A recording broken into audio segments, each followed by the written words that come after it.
From Montana's news leader, this is the MTN Noon News.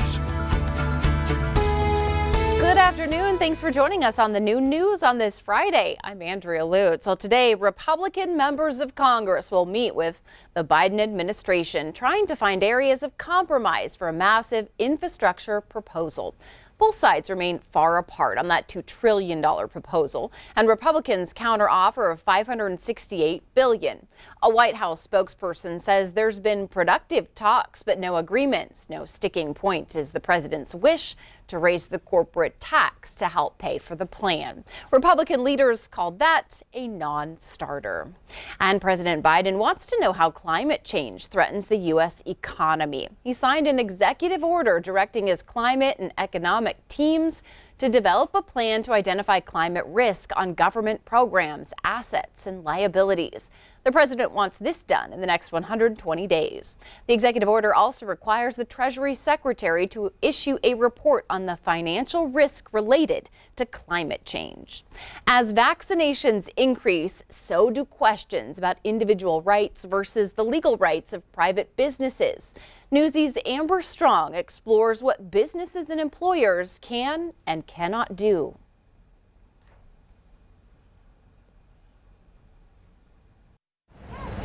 It seems the country is being divided, even if unintentionally, between the vaccinated and unvaccinated. From restaurants. So when the guests come through the door, it's going to be the first question that we ask: are you guys vaccinated? Can you just show us a quick bit of proof? To cruise lines like Norwegian, who are requiring all guests and crew members to be fully vaccinated. If you haven't had a COVID-19 vaccine, you may be wondering about your rights. Experts say that depends on the situation. Can restaurants legally turn away a customer who cannot prove that they've been vaccinated? There's no federal law prohibiting a private business from requiring that patrons show proof of vaccination. We're all familiar with no shoes, no shirt, no service. The key is that any such requirement be applied in a non-discriminatory manner against certain groups, for example, a person with a disability. Instead of turning away all of those who have not been vaccinated, what we might see is restaurants requiring masks and social distancing for those who are not vaccinated or who have no proof of vaccination, which would really be a type of accommodation. Then there's work. Legal experts say jobs can require a vaccination for current or future employees with some caveats. Employers can impose a mandatory vaccination requirement, provided that they allow for certain exceptions for disability-related reasons and religious-related reasons. And despite legal advice trending on Twitter, the federal privacy HIPAA law is not a medical catch-all. Generally speaking, HIPAA does not cover private businesses vis-a-vis their patrons or customers, nor does HIPAA cover employers vis-a-vis their employees. Asking an employee whether they've been vaccinated or not has not been found to be a medical inquiry or a medical exam under the Americans with Disabilities Act. So that question in and of itself of just whether an employee is vaccinated or not, that is something that's permissible. Now, experts say as we navigate this new world of the vaccinated and the unvaccinated, some long-standing federal laws are likely to see legal challenges. Amber Strong, Newsy. And a big political battle is brewing in Montana as a 5-person panel gets ready to meet next week to draw those 2 congressional district lines. The 2020 census earned the state a second seat, of course, in the House. It will be the job of 2 Democrats and 2 Republicans and 1 nonpartisan to split the state east and west. Republicans want Bozeman in the east, something Democrats are strongly against. But experts say Republicans will be favored probably in both districts. The delay in the process is going to take so long to figure out exactly where those lines are going to be drawn. Democrats are kind of frozen for the moment. And there's no big Democrat out there sitting there that I think that could just jump into the race last minute and have a massive impact. The commission won't officially decide the district lines until sometime in November. Okay, let's move along to the weather now, because there have been a lot of things seen out there in the state. Or not seen, because the snow is really blocking things around too. You know, we got areas of fog this morning. What's really standing out, check out the temperatures here as of midday. Cold, we've got readings only in the 20s from Great Falls North to Cut Bank. Butte, you're only sitting at 27, 28 in Dillon. At best, we got some 40s around Missoula and Kalispell, but clouds and showers around. Compared to yesterday, the temperatures are running 28 degrees colder in Worland, Wyoming than at noon yesterday. 27 degrees colder for you in Miles City. From Lewistown over towards the west, you were used to the chilly temperatures from yesterday. But I mentioned the snow, and we've got snow reports as well, as much as 5-6 inches in many of the lower elevations and over a foot in many of the high elevations. We'll talk more weather in a little bit.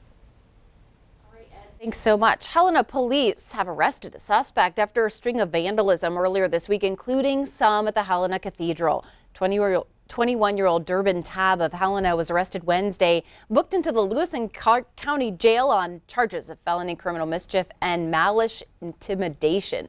Police reports say that there were 5 buildings, including the cathedral, as well as 10 vehicles tagged with symbols. Total damages are estimated at over $10,000.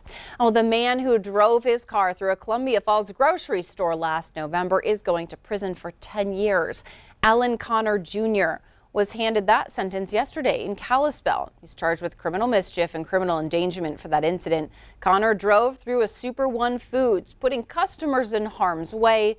But of course, nobody was injured, thankfully. He's also going to have to pay the store over $76,000 in restitution.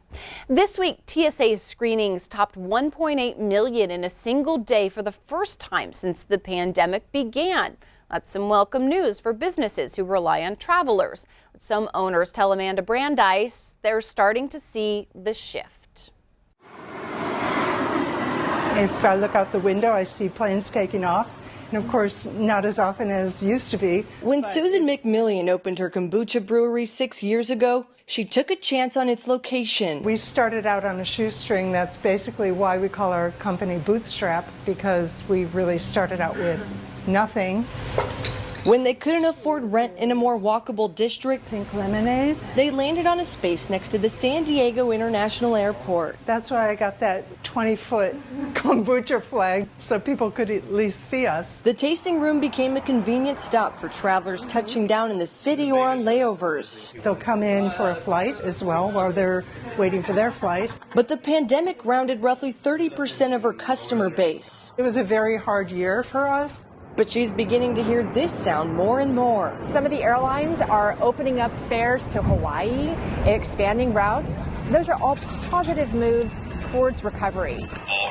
At airports around the country, amenities like lounges, restaurants, and cell phone lots are reopening after more than a year. We're excited to see some of these things return to normal. Not everything, but we are excited to see some of these things return to normal. So far this month, TSA checkpoint numbers have surpassed 27.5 million passengers, up from nearly 3.5 million passengers this time last year. It's safe to say, I think that with people getting vaccinated, they're feeling a little bit more confident. But even as more people are vaccinated, you can expect many health and safety changes to remain at airports. We are adhering to the federal guidelines.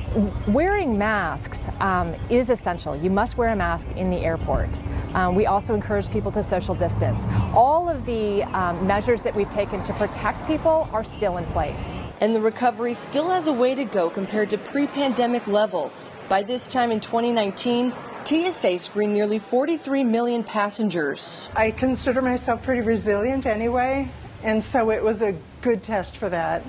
You know, what does resilience really mean? But with each plane that passes by, McMillian is hopeful more customers from around the world will drop into her tasting room. Look us up online, Bootstrap Kombucha. Have a flight, enjoy themselves, and spread the word. I'm Amanda Brandeis reporting.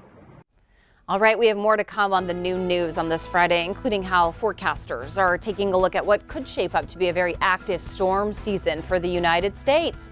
But first, Ed is back in with a look at all those changes we've seen and your statewide weather forecast.